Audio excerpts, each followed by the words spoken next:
Toes walking for 6 months caused plantar fasciitis.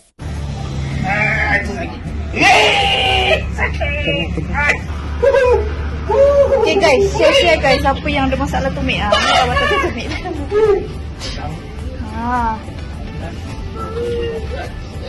Dia nak nangis ke? Aku jatuh.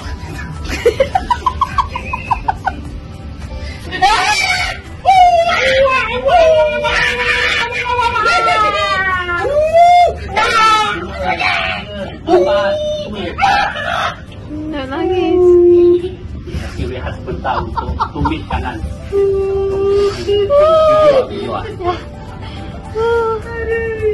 Tak benar dah.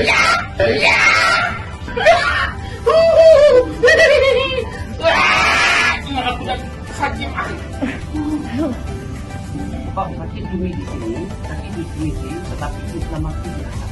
Kalau saya buat sini, saya puasa, nanti dia akan melibat ke bawah kita. Nampak tak? Sini sakit, rasa. Sini tu sakit, sini tu sakit. Sini aku sakit. Sini kurang makan. Tahu sakit. Sakit banget.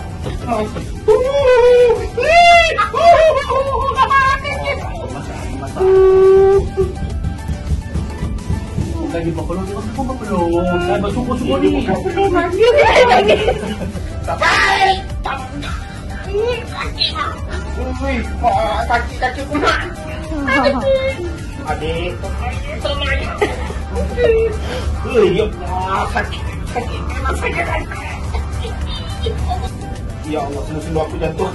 Sakit. Sakit.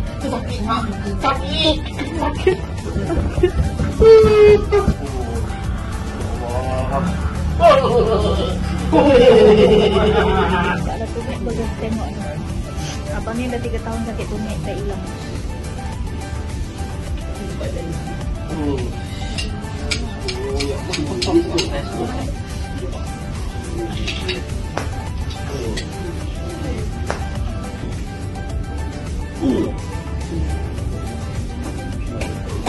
Wah. Okey, raja bang. Tadi nangis gini. Kena kaya. Jalan turun. Apa tahu ni? Turun. Turunnya langsung ini otak ni. Setakat ni alhamdulillah. Okeylah, boleh tepuk. Sebelum ni langsung tak boleh. Ni boleh tekan. Dan ni okeylah. Plantar fasciitis is relieved.